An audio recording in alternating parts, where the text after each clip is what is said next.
우리의 생명이 되시고 기쁨이 되시는 소망이신 아버지 하나님, 오늘도 하나님께서 우리에게 베풀어 주신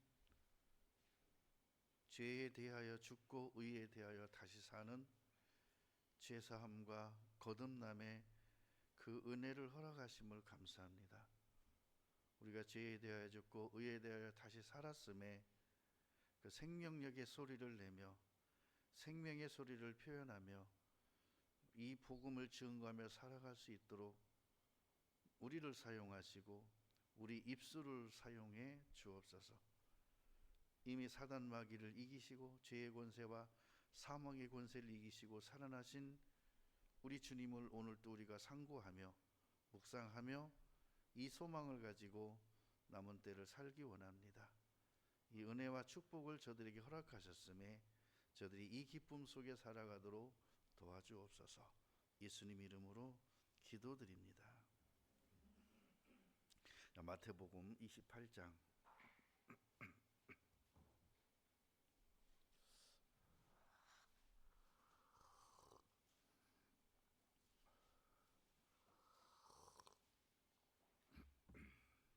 1절입니다. 안식일이 다하여 가고 안식 후 첫날이 되려는 미명에 막달라 마리아와 다른 마리아가 무덤을 보려고 왔더니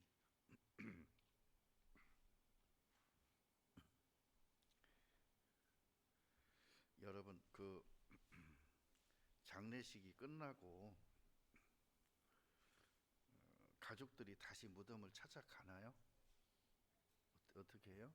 보통 일반적으로 그 다음에 기일 때 찾아뵙지, 돌아가시고 이틀 만에 장사 끝나고 하루 만에 무덤을 또 찾아가요?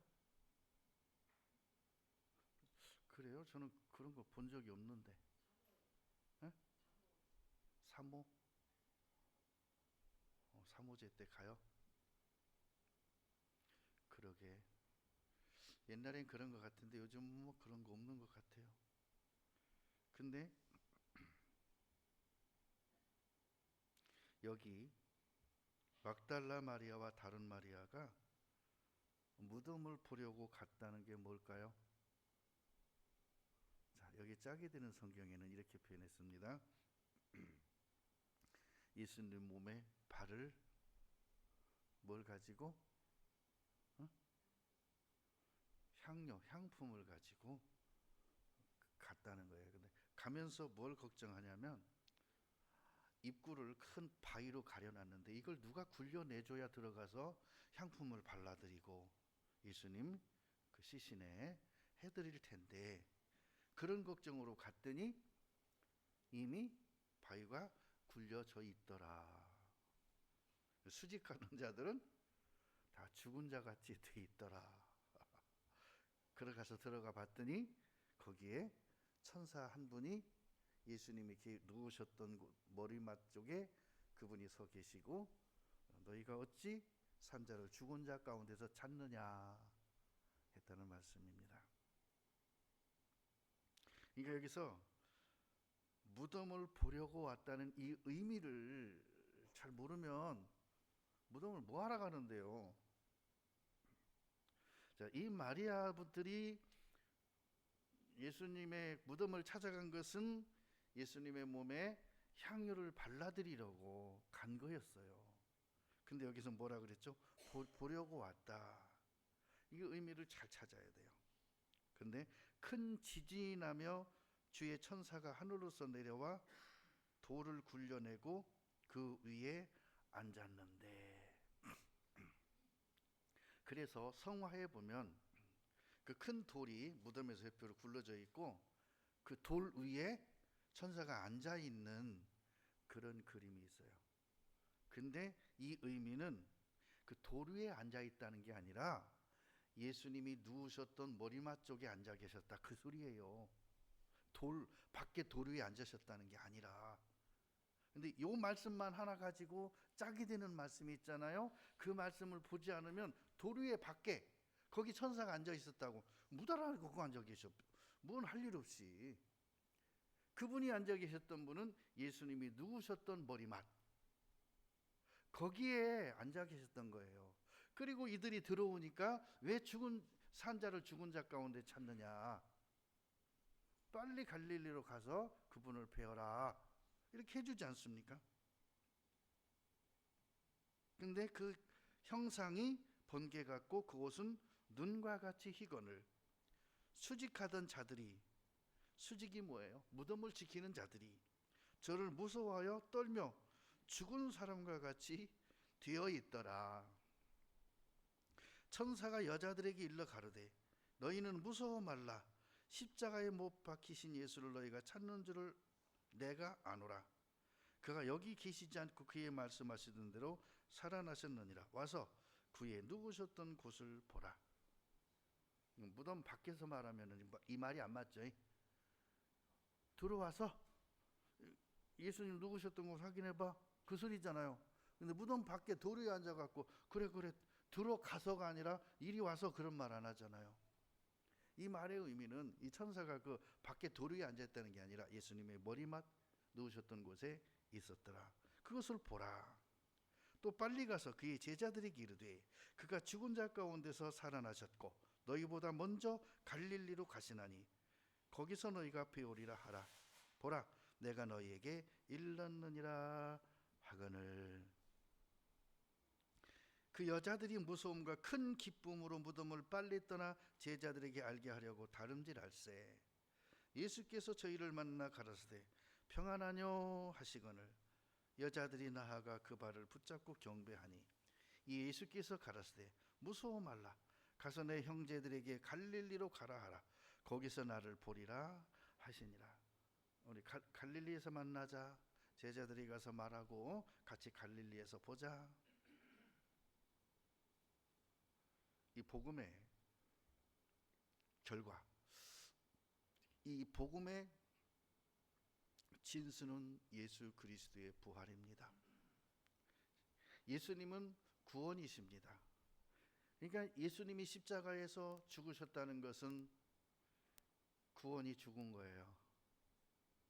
사람들 입장에서는 그렇게 이해가 돼요. 예수님이 죽어야 내 죄값이 지불이 되고 내 죄값이 갚아지고 내가 죄가 없어지는 건데 그렇게 생각 안 하고 예수님은 나의 구원자잖아요. 그러니까 탈리아보 사람들은 이 복음을, 예수님이 십자가에 죽으심을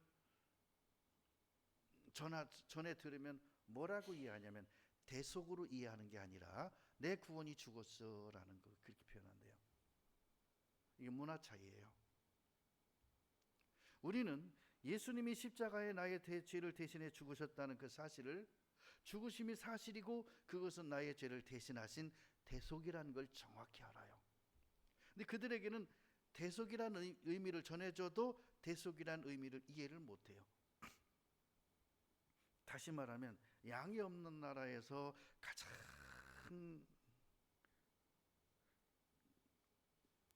뭐라 그러죠? 의로운 짐승, 착한 짐승은 돼지래요. 그러니까 보라, 세상 죄를 지고 가는 하나님의 어린 양이로다. 근데 어린 양을 모르니까 세상 죄를 지고 가는 하나님의 어린 돼지를 보라, 그런 데잖아요. 그래서 복음은요, 그들에게 맞게 설명하면은 이해는 되는데 구원은 이루어지지 않는다는 거죠. 근데 신기한 것은 부활을 전하면 대속을 이해하게 된다는 거예요. 예수님이 나를 대신해 죽었다는 사실을, 대신해 죽었다고 아무리 말해도 그들은 뭐라고 받아들이냐? 나의 구원이 죽었어 라고 받아들인다는 거예요. 근데 예수님의 부활을 전하면 대속을 이해해 버린다는 거예요. 깨닫는다는 거예요. 나의 구원이 살아나셨어. 뭐라고? 내 구원이 부활했어. 내가 다시 살았어 하면서 대속을 이해한다는 거예요. 그러니까 탈리아보나 그런 데 복음을 전할 때 세상 죄를 지고 가는 하나님의 어린 양이로다, 그걸 돼지라고 말하면 안 되는 거예요. 부활을 말해도 이 깨닫지를 못해요. 어린 양의 의미가 뭔지. 어린 양은 예수 그리스도를 표하는데 예수님이 돼지는 아니잖아요. 복음을 이해시키려고만 하다 보면은 구원이 이루어지는 게 아니라 지식이 된다. 알아듣긴 했는데 진정한 의미와 뜻을 모른다는 거예요. 그리고 예수님이 부활하면요, 그분 부활한 거하고 나하고 뭔 상관인데, 이웃집 아저씨 살아난 거하고 나하고 뭔 상관인데, 이렇게 된다는 거예요. 그게 지식이에요. 그런데 정확한 것은, 예수님이 살아나셨다는 것은 사도행전 2장 24절에 하나님이 사망의 고통에서 그를 풀어 살리셨으니, 이렇게 말했어요. 어디에서 살렸어요? 사망의 고통, 그냥 사망이 아니라 사망의 고통, 지옥의 고통에서 그를 풀어, 그러니까 사망에 꽁꽁 묶여서 포로로 잡혀갔는데 거기서 그 묶은 끈을 풀어버리고 그분을 살리셨다. 왜? 그분은 사망에 매여 있을 수 없었음이라, 이렇게 표현하세요.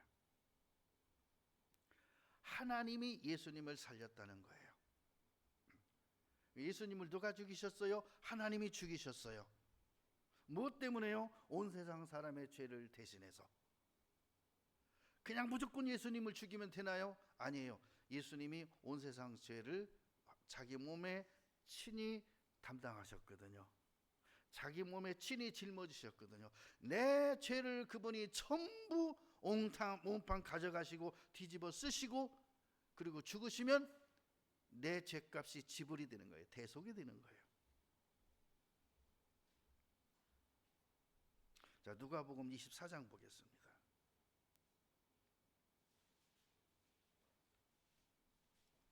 누가복음 24장 8절. 7절부터 봅니다. 이르시기를, 인자가 죄인의 손에 넘기워 십자가에 못 박히고 제3일에 다시 살아나야 하리라 하셨느니라 한데, 제가 예수의 말씀을 기억하고 무덤에서 돌아가 그 모든 것을 11사도와 모든 다른 이에게 고하니, 이 여자들은 막달라 마리아와 요한나와 야고보의 모친 마리아라. 또 저희와 함께한 다른 여자들도 이것을 사도들에게 고하니라. 뭐 했다고요? 예수님이 십자가에 돌아가시기 전에 제자들에게 내가 고난을 받고 죽었다가 사흘 만에 다시 살아나리라 한 말씀이 이 무덤을 찾아간 여인들 마음속에 말씀이 기억이 난 거예요. 생각이 난 거예요. 그렇게 생각이 나는 순간, 천사가 왜 죽은 자 가운데서 찾느냐, 살아나셨느니라, 제자들에게 빨리 가서 구하라, 갈릴리로 가라, 내가 먼저 간다. 그 말씀 속에 이 마리아들이 뭘 깨달았느냐면요, 예수님의 부활을 깨달은 거예요. 거기서 예수님이 십자가에 달려 고난 받으시는 거 두 눈으로 봤어요. 예수님이 다 이뤘다 하시고 고개를 숙이시고 그 영혼이 떠나가시는 것도 눈으로 봤어요. 아리마다 요셉과 함께 그들이 예수님의 시신을 갖다가 장례 치르는 것도 봤어요. 그리고 다시 무덤에 찾아간 것은 예수님 몸에 향유를 바르러 찾아갔다가 거기서 천사를 만나고 예수님이 살아생전에 십자가에 죽으시기 전에 하셨던 복음의 말씀, 내가 사흘 만에 다시 살아나리라 하는 말씀이 생각이 나면서 천사가 예수님의 살아난 그 현장에서 증거하니까 그게 믿어지는 순간 이들의 눈이 번쩍 떠져서 그 전에 들었던 말씀이 기억됐다는 것은 부활이 확신이 됐다는 거예요. 36절 봅니다. 이 말할 때 예수께서 친히 그 가운데 서서 가라사대, 너에게 평강이 있을지어다 하니 제가 놀라고 무서워하여 그 보는 것을 영으로 생각하는지라. 예수께서 가라사대, 어찌하여 두려워하며 어찌하여 마음에 의심이 일어나느냐. 내 손과 발을 보고 나인 줄 알라. 또 나를 만져보라. 영은 살과 뼈가 없으되 너희 보는 바와 같이 나는 있느니라. 여기서 부활의 실체를 한번 생각해 봅시다. 부활은 살과 뼈가 있대요. 근데 이 살과 뼈가 있는 이 부활의 몸은 시공간을 초월하는, 모든 시간과 공간과 현세 세대를 초월하는 몸이 되는 거예요. 살과 뼈가 있는데 그것이 우리가 가진 부활의 몸이 되는 거예요. 그 몸이 영광을 입게 되면 부활의 몸이 되는 거예요. 영광 몸이 되는 거예요.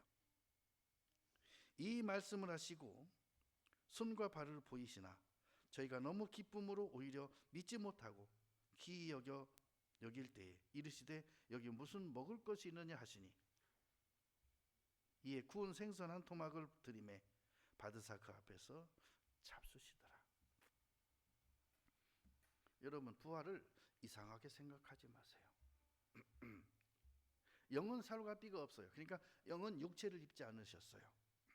근데 우리가 부활의 몸을 입는 것은 육체의 모양과 살과 뼈가 있는 몸인데 그것이 시공간을 초월해서 육체의 몸을 가지지 못하는 영적 세계의 모든 자들을 다스릴 최고 상위권의 부활의 형태를 갖는 거예요.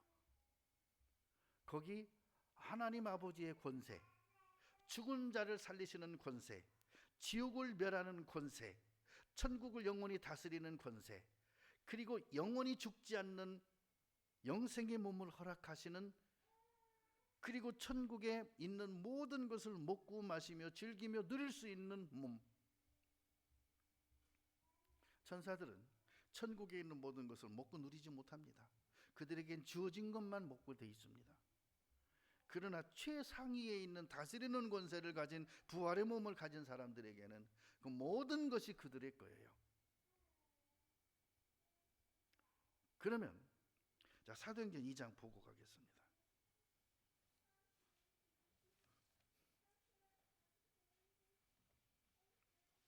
자, 사도행전 2장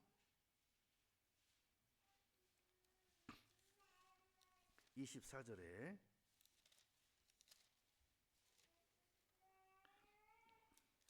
자, 2장 24절 하나님께서 사망의 고통을 풀어 살리셨으니 이는 예수님께서 사망에게 매여 있을 수 없었습니다.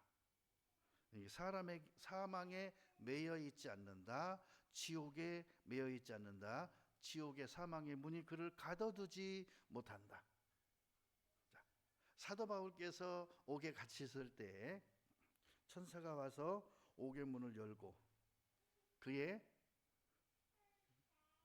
묶어놓은 모든 쇠사슬을 끊고 그가 유유히 걸어 나오도록 하셨죠. 감옥이 사도 바울을 가둬둘 수 없었죠. 착고가 그를 묶어둘 수 없었죠. 이것이 천사가 그곳에 와서 그들을 구원해낸 거예요. 베드로도 마찬가지예요. 내일이면은 그는 처형당할 건데 그 밤에 와 천사가 와서 옆구리를 치면서 일어나라고 해서 일어나니까 몸에 착고들이 풀어졌어요. 그래서 이것은 무엇을 말하냐면은 감옥은 지옥을 뜻하고 그곳에 있는 사도 바울이나 베드로는 예수 그리스도를 상징하는 거예요. 그래서 그들의 감옥에 들어간 것은 바로 예수 그리스도께서 우리 죄를 대신해서 지옥에 대신 가 계신 그것을 예표하는 거울인 거예요. 자, 이 예수님을 하나님께서 사망의 고통에서 풀어 살리신 이 일이 무엇을 우리에게 이루어 주신 건가? 자, 에베소서 2장 보겠습니다.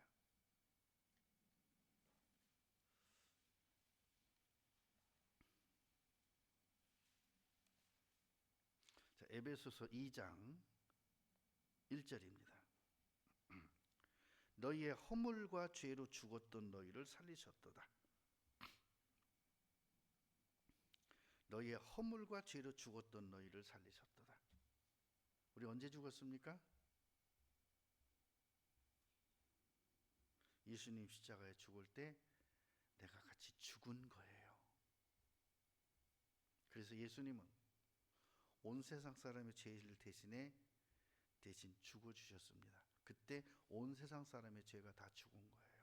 그래서 우리는 죄에 대하여는 죽은 자요, 의에 대하여는 자는 산 자로 믿을지어다. 5절에 허물로 죽은 우리를 그리스도와 함께 살리셨고, 제가 이 성경에서 최고로 마음속에 깊숙이 깨달은 것이 바로 이거예요. 하나님께서 예수 그리스도를 사망의 고통에서 풀어 살리실 때 우리를 예수님과 함께 살리셨고, 너희가 은혜로 구원을 얻은 것이라. 그러니까 예수님을 살리실 때 우리는 거기에 숟가락 하나 얹어놓고 그냥 구원을 먹은 거다 이 말이에요. 예?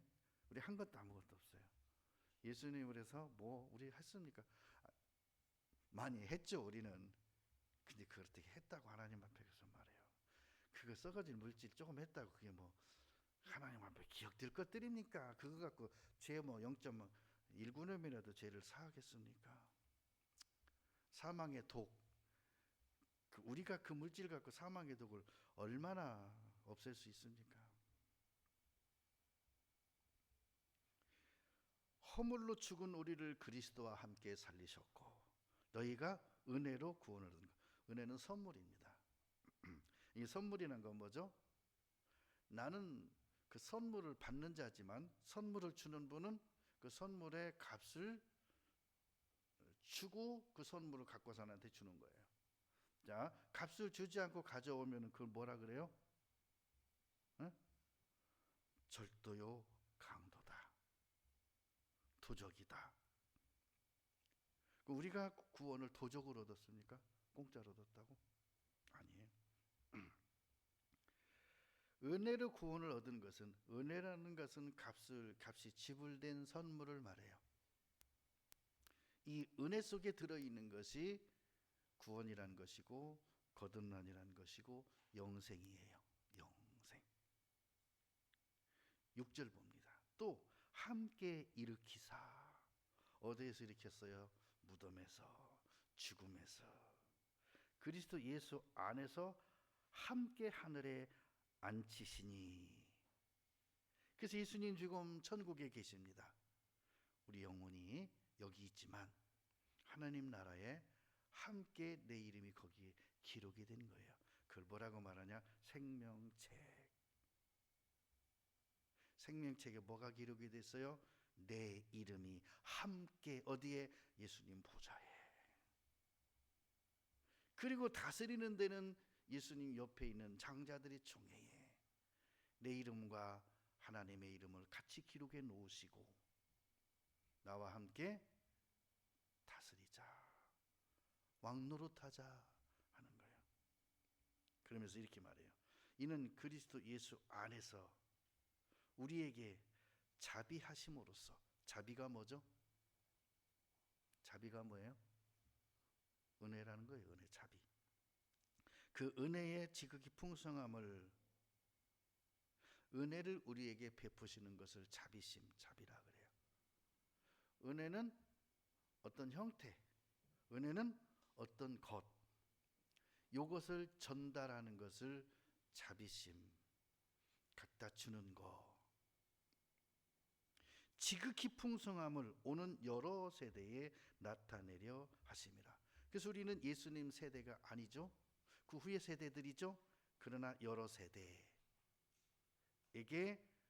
이 구원을 나타내려 하심이니라. 그리고 뭐라고 했다고요? 허물과 죄로 죽은 너희를 살리셨도다. 그리고 예수님과 함께 하늘에 앉히셨도다. 그리고 여러분의 이름을 생명책에 기록하고 장자들의 총회에 이름을 기록해 두셨다. 그러면 이 하신 일이 믿어지는 자에게는 구원이고, 이미 구원을 이루어 놨는데 그것을 믿지 못하고 혹은 모르고 혹은 안 믿고 이런 사람에게는 그것이 그에게 선물이 안 되는 거예요. 선물은 받아야 돼요. 줬는데 안 받고 문 밖에 놔둬버려요. 분명히 택배 아저씨가 와서 택배요 하고 줬는데 딱 보고서는 문 밖에 딱 놔두고 문 닫아버렸어. 그리고 말합니다. 도로 가져가세요. 기사가 와서 다시 가져갑니다. 등기 펴놨는데 수령 안 하죠? 와서 다시 가져갑니다. 해놓았는데도 불구하고 그것이 그에게 영향력이 없는 것을 믿지 않는 것이다. 믿지 않는 자에게는 뭐가 따라요? 심판이 따르고, 해놨는데 안 믿으니까 심판이 따르는 것이고, 해놨는데 그것을 받아들이니까 내 것으로 믿어지니까 하나님은 그것을 그에게 의로 여기시고, 이렇게 표현하는 거예요. 의롭다. 의롭다는 건 뭐예요? 의인이다. 자, 요한복음 5장. 자, 이렇게 해놓은 사실을 우리에게 확증시켜 주시는 말씀이 요한복음 5장 24절입니다.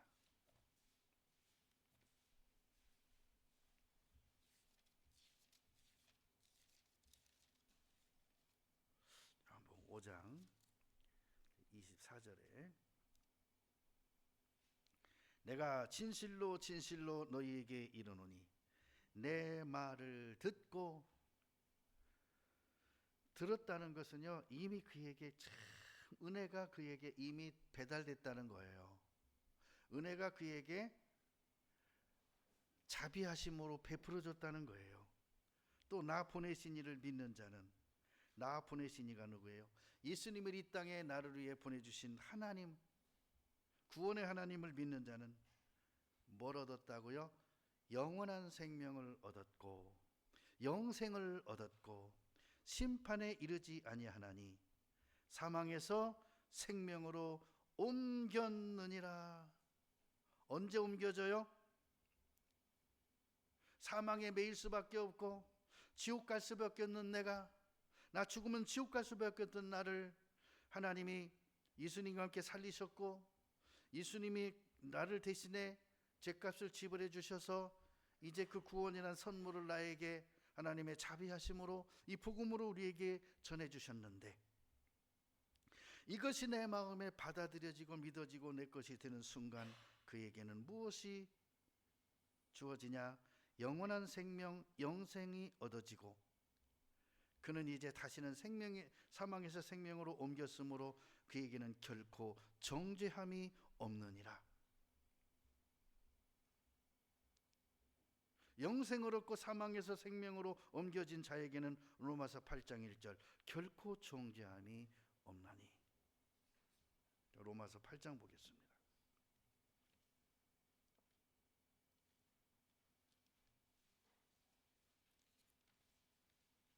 자, 로마서 8장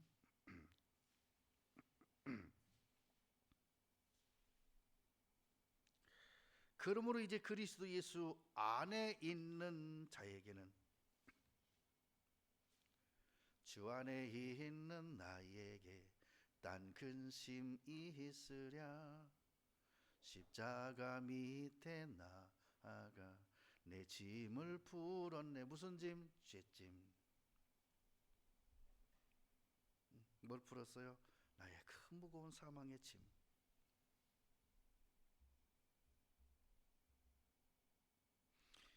그리스도 예수 안에 있는 자에게는 결코 정죄함이 없나니 이는 그리스도 예수 안에 있는 생명의 성령의 법이, 자, 율법이에요? 죄의 법입니까? 자, 생명의 법은 영생의 법입니다. 영생을 얻었는데 누가, 어떤 사망이, 어떤 지옥이, 성령의 법이 죄와 사망의 법에서 너를 해방하였음이니라. 뭐 했다고요? 해방이 뭐예요? 구원했다는 거예요.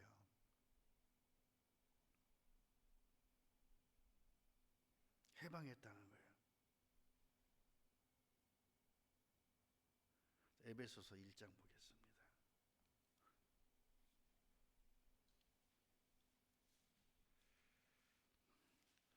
에베소서 1장 7절 봅니다.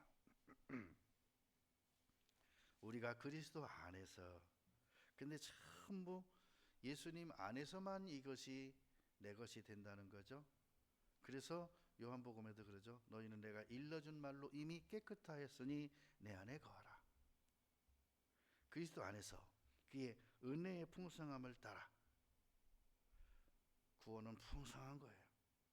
그의 피로 말미암아 구속 곧 죄사함을 받았으니, 뭘 받았어요? 죄사함을 받았다.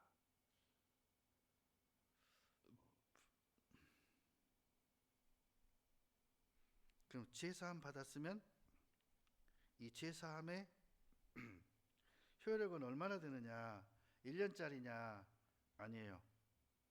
뭐라고 말하냐면 영원한 속죄를 이루사 단번에 성소에 들어가셨느니라. 영원한 속죄. 이 죄사함의 효력은 영원하다. 1년 후에 또 제사해야 되고 10년 후에 또 제사해야 되고 저쪽 세상에 가서 또 다시 해야 되고 그런 거 없어요. 여러분 군대 갈 때 먼저 어디 가죠? 군대 가기 전에 먼저 어디 가요? 훈련소 가요. 가서 이 사회에 있던 모든 걸 다 빼요. 푸석살 다 빼고 식성 다 바꾸고 가치관 다 바꾸고, 그러기 위해서요 무지하게 돌립니다. 무지하게 기합을 주고 무지하게 훈련을 시킵니다. 떼굴떼굴 구릅니다. 그러고 군부대 가면 이제 돼요. 근데요 거기서 끝이 아니라 자대 갔는데 거기서 또 2, 3주 또 훈련받는 데가 있어요. 어디냐? 그건 일반 부대가 아니라 특수자가 붙은 곳들, 그죠? 여러 가운데죠. 그런 데는 거기 가면 다시 또 그 부대에 맞는 군인을 만들기 위해서 다시 더 훈련을 시킵니다. 기본 훈련소에서 받은 건요, 그건 기초훈련이에요. 기초훈련. 다시 부대에 가면요 다시 또 새로운 프로그램에 의한 훈련을 또 받습니다. 그러고 놀라지 마세요. 그 중에 특별한 훈련은요 제대할 때까지 반복해 봤습니다. 예? 훈련이 2주로 끝나는 게 아니에요. 총 쏘는 거 훈련소에만 쓰고 끝나는 거 아니에요. 딱 시기를 정해놓고요 정확히 그 시기에 다시 총선을 훈련시키고 또 총선을 훈련시키고. 근데 총선을 훈련시키기 전에요 하루 종일 반 죽여놔요. 떼굴떼굴 굴려요. 왜? 사격 훈련하다가요 오발 많이 하고 쐈는데 안 나간다고 총을 들고 일어나서 옆에 있는 교관등을 향해서 이 총이 안 나가는데요. 그러면 교관이 얼굴이 새파랗게 질려갖고 야 일단 총 좀 내려놔. 내려놓죠. 내려놓자마자 날라차기로 차버려가지고 작살 내버립니다. 쐈는데 뭔가 안 됐죠. 그 상태에서 조용히 손을 들으라 그래요. 쐈는데 제대로 안 됐으면 뭔가 안 나가, 총알이 안 나갔어. 불발탄 됐어. 그러면 이게 안 나가는데요. 이러면 큰일 나는 거예요. 그냥 엎드린 고자세에서 손만 반짝 들고 있으면 뭐야 하고 뭐 발포가 안 됐습니다. 그러면 총을 딱 가지고 나가서 확인해 봅니다. 그렇죠? 거기서 총 들고 일어나면 그건 죽는 거예요. 그런 일 없게 하기 위해서 사격 훈련 전에 무척 군기 훈련을 시킵니다. 언제까지? 제대할 때까지. 우리가 예수 그리스도의 부활하심으로 말미암아 우리에게 영생이 주어지고 권세가 주어지고 그 부활에 참여한 자 되어서 허물과 죄로 죽었던 우리를 예수 그리스도와 함께 살리신 그 사실을 믿게 되면 그는 살아 생전 동안 하나님 앞에 가는 날까지 십자가를 지고 따라가게 돼 있는 거예요. 그게 영생을 얻은 자의 가는 길입니다. 십자가를 지고 예수님을 어디를 따라가느냐? 좁은 길을 따라가요. 험한 길을 따라가요. 죽음의 길도 마다하지 않고 따라가는 것이 십자가를 지고 따라가는 길이에요. 그것을 성경에서는 십자가를 지고 따라가는 것은 전신갑주를 입으라 그러셨어요. 이 전신갑주를 입는 것이 십자가를 등에 지는 거예요.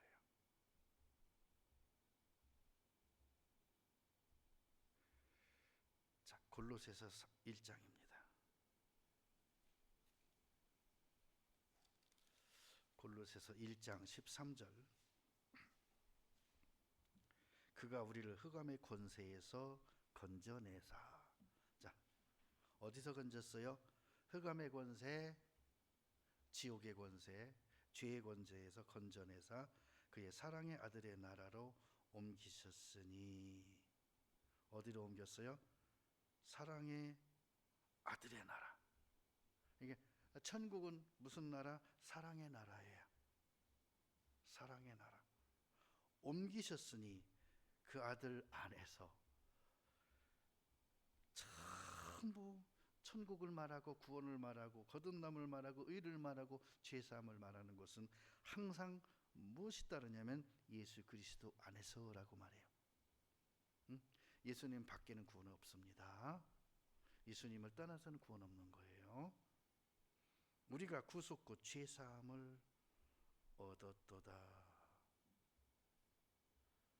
우리가 뭘 얻었어요? 죄사함을 얻었도다.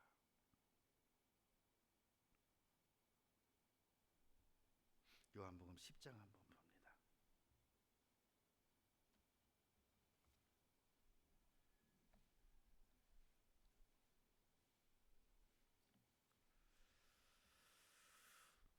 요한복음 10장 28절.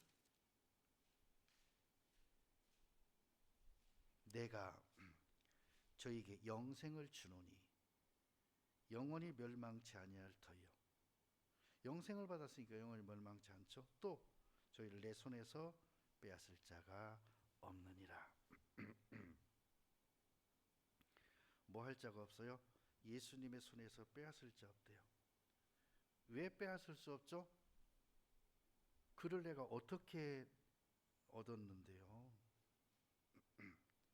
어떻게 얻었는데요? 자, 예를 들어서 이렇게 제가 한번 말씀드려 보겠습니다. 아브라함이 무자한 상태에서 사라의 경수가 끝났습니다.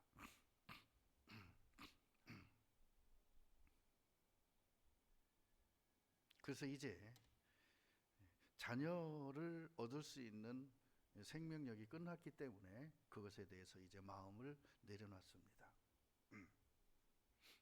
근데 천사가 아브라함에게 찾아오고 사라에게 찾아와서 아들을 주겠대요. 그러니까 아브라함이 그럽니다. 나는 늙었고 내 아내 사라는 경수가 끊어졌는데 어떻게 그럴 수 있습니까? 근데 하나님이 그러죠. 하나님은 능치 못하심이 없다. 아니 창조도 했는데 그거 못하겠냐. 창조도 했는데.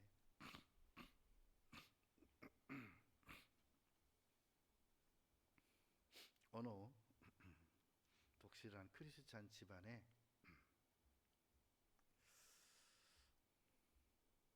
결혼을 하고 그 결혼한 그 두 사람 사이에 딸이 하나 태어났어요. 그랬는데 그냥 예비군 훈련 갔다가 그거 묶으면 예비군 훈련 면제받는다 해갖고 그냥 묶어버렸어요. 뭐 가기 싫어서? 예비군 훈련 가기 싫어서. 그땐 그랬대요. 묶으면 예비군 훈련 면제해 줬대요. 그때만. 다음엔 또 가겠지. 그러고 지나는데 몇 년이 지났어요. 아내가 아기를 가진 거예요. 얼마나 아내가 기뻐하고 집안에 경사가 났어요. 딸 하나 낳고 애가 안 생겨서 왜 안 생기냐, 병원에 가도 이상이 없는데. 근데 애가 생기니까 큰일 난 거예요. 누구 입장에서?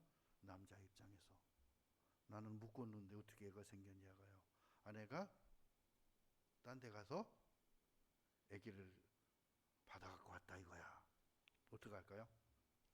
걱정하다가 혹시 내가 풀려서 그렇게 됐나? 병원에 가서 검사를 했는데 없어. 씨가 없어. 묶인 게 풀린 게 아니야. 혹시 하고 다른 병원에 갔더니 거기서도 역시나 당신은 씨가 없어.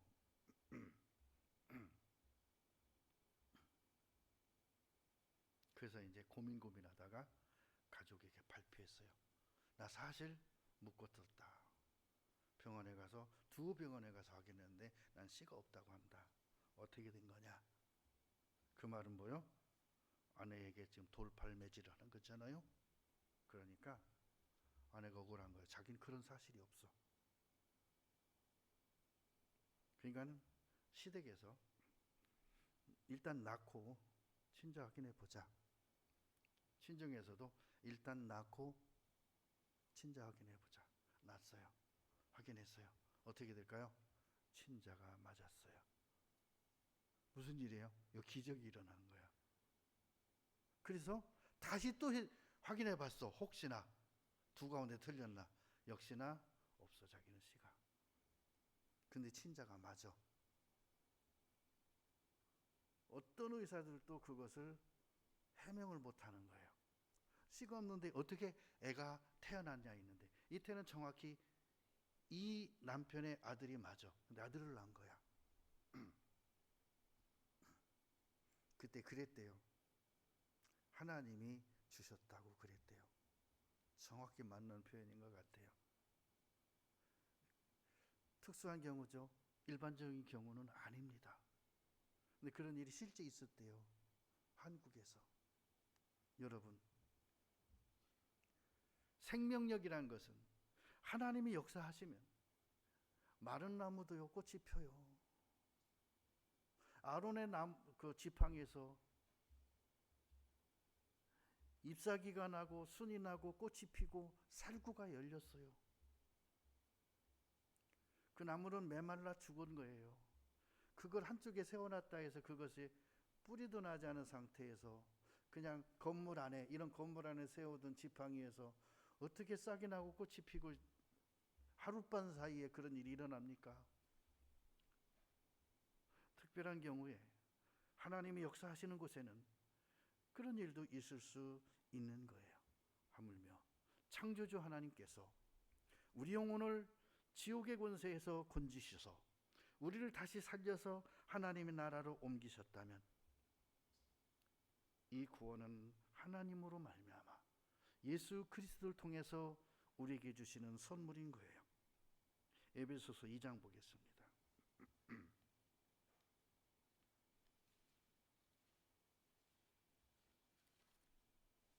자, 에베소서 2장 8절.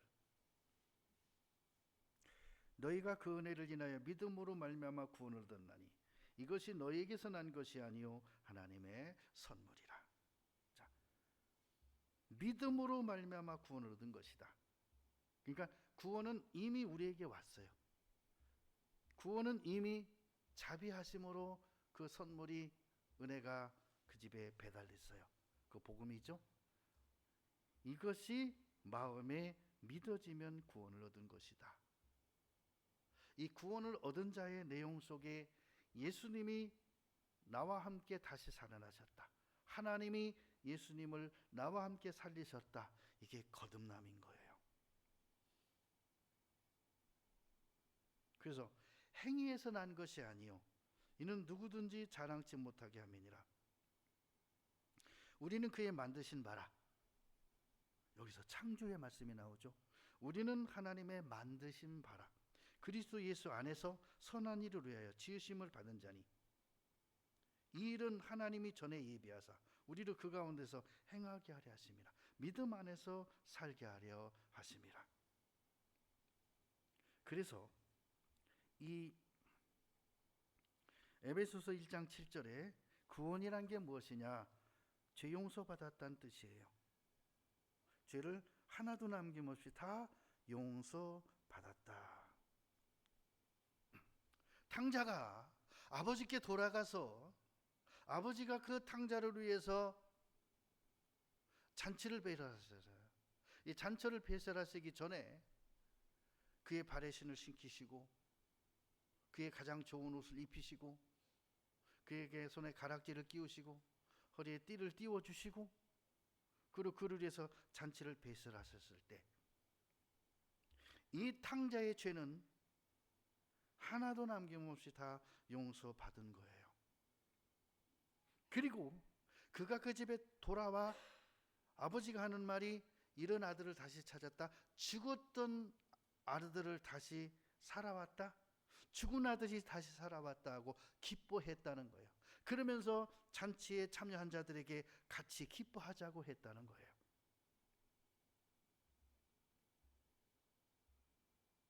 그 순간 탕자였던 아들은 탕자가 아니고 죄인이 아니고 그는 그 집의 상속자로서 아들이 된 거예요. 의인이 된 거예요. 그래서 로마서 3장 24절 보겠습니다.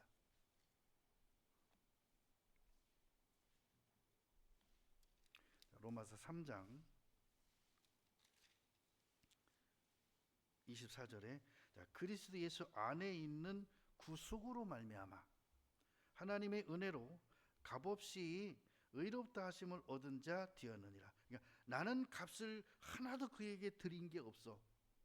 단돈 1원 한 분도 그에게 드린 적이 없어. 근데 예수 그리스도의 생명, 예수 그리스도의 목숨, 그분의 피값으로 구속을 받았어요. 그래서 그 구속함을 주신 것을 나는 공짜로 받았어요. 값없이 받았어요. 근데 그의 칭호는 의인이라는 칭호였어요. 나는 아무 값없이 아무 대가도 없이 나는 한 것이 없는데 나를 예수님이 대신 내 죄값을 지불하시고 대신 죽으시고 부활하심으로 말미암아 나를 뭐라고 말하냐면 너는 나와 함께 의인이 되었다. 뭐가 됐어요? 의인이 되었다요. 의롭다 하심을 얻은 자 됐대요. 얻었어요. 얻었어. 자, 베드로전서 1장 한번 봅니다.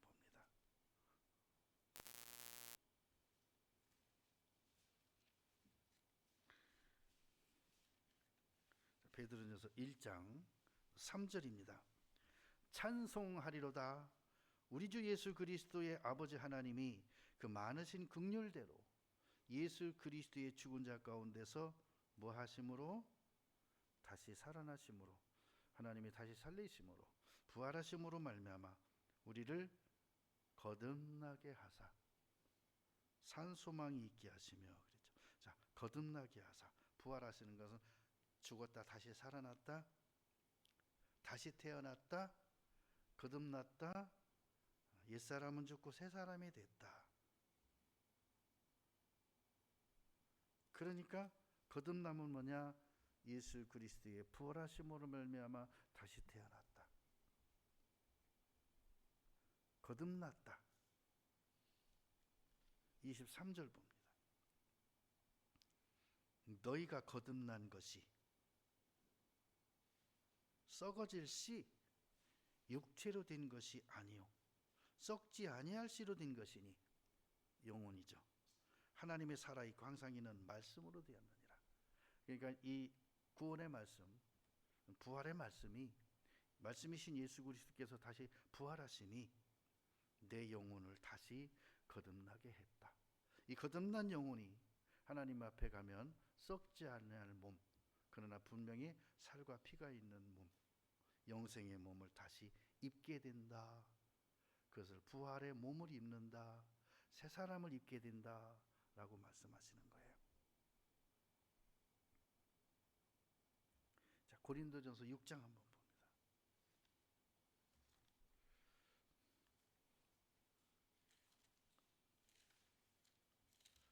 고린도전서 6장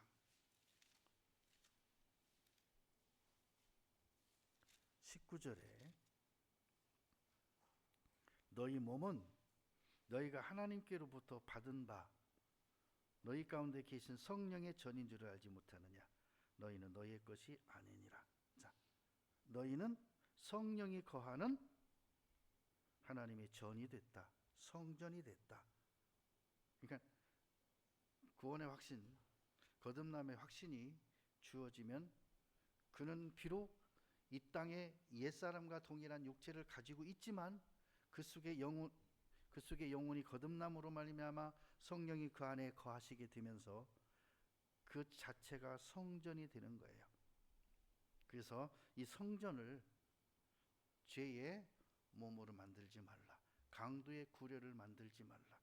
그 몸을 죄 짓는 일에 쓰지 말라. 어젯밤 꿈에 저희 집 큰 하우스 기퉁이 쪽에가 거미 한 마리가 지나가는데 나한테 총이 있었어요. 총으로 쏠라고 봤더니 쏘면 거미는 잡는데 하우스가 찢어질 것 같아. 내가 가지는 통이 산탄이었어요. 빵 쏘면 그 짤짤한 그 유리알갱이 같은 조그만 것들이 파편들이 이렇게 퍼쳐나가서 하는 거기 때문에 그거 박살날 것 같아. 그래서 이렇게 따라가다가 결국은 못 쓰고 깼어요. 쐈으면 하우스가 다 아작났을 거야. 근데 그때가요 얼마나 고민이 되는지. 저거 반드시 쏴 죽여야 되는데 쏘면 하우스가 망가져.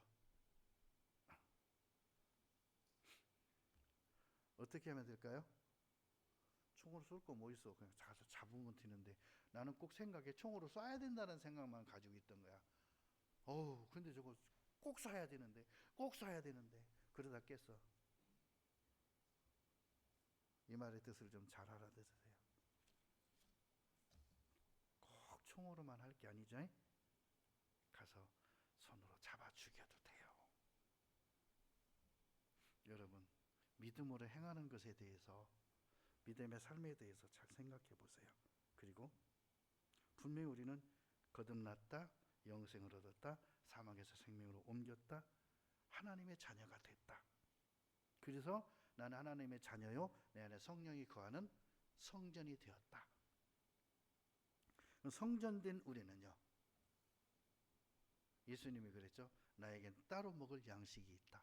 그래서 우리에게는요, 항상 이 세상 것을 먹지만 우리에게는 항상 또 먹어야 할 양식이 따로 있습니다. 그게 말씀입니다. 그래서 말씀을 매일 하루도 빠짐없이 먹어야 돼요. 매일. 그것이 내가 힘을 얻고 용기를 얻고 능력을 얻고 힘있게 세상을 이겨나가는 삶의 원동력이 되는 거예요. 그걸 가리켜서 힘 있는 신앙생활이 된다라고 해요. 그리고 우리에게 이 구원이 안전한 것은 영생을 우리에게 허락하셨기 때문에 영원히 멸망치 않는다고 하셨고 하나님의 손에서 누구도 결코 빼앗을 수 없다라고, 안전하다 그랬어요. 어떻게 뺏어갑니까? 감히. 고양이에게 쥐 한 마리가 잡혀 있어요. 누가 뺏어갑니까? 고양이가 놓아주지 않는 한 이 쥐는 절대 못 빼나가요.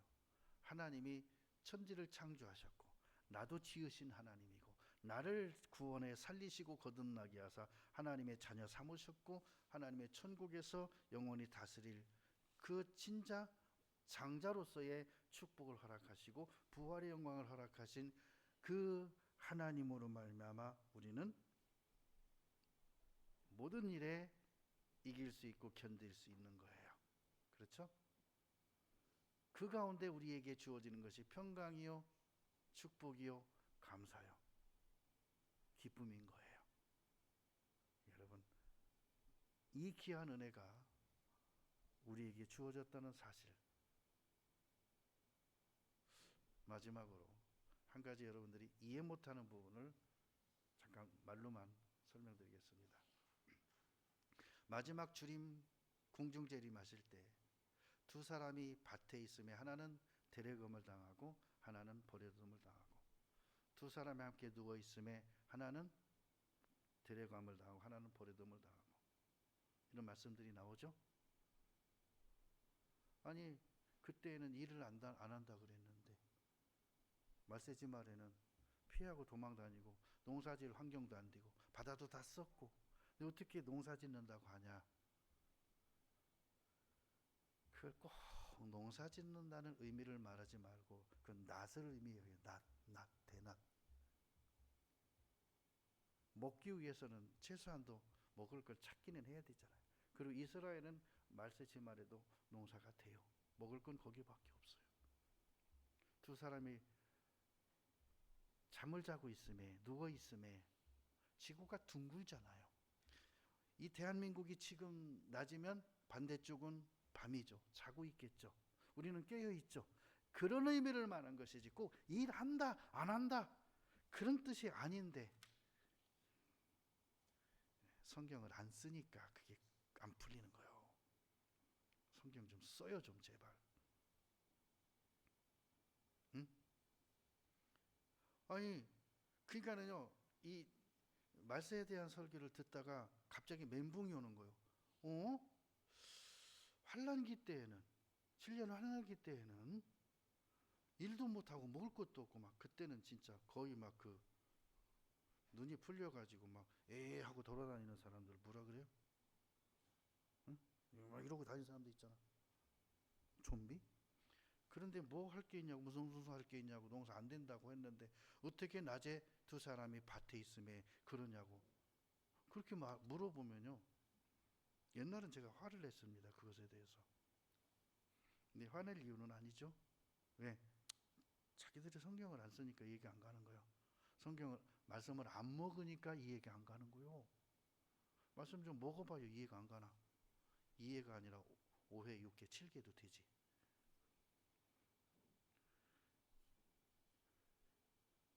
성경 쓰면 그 다 마음에 믿어지고 해결이 되는데, 이해가 되는데. 혹시나 이해가 안 되거든요, 성경 써보셔요. 이해가 될 겁니다. 근데요, 내가 설명해줘도 듣고 잊어버려요. 다음에 또 같은 질문합니다. 2, 3년 후에 또 같은 질문합니다. 제 이 질문 2, 3년 전에 받은 질문이에요. 근데 최근에 또 질문하는 거예요. 그때 내가 대답해 줬는데. 2, 3년 후에 성경 안 쓴다면 또 질문이 나올 겁니다. 그땐 내가 혼낼 겁니다. 그땐 제가 좀 심하게 혼낼 겁니다. 성경을 써야 이해가 되죠. 자, 함께 기도하겠습니다.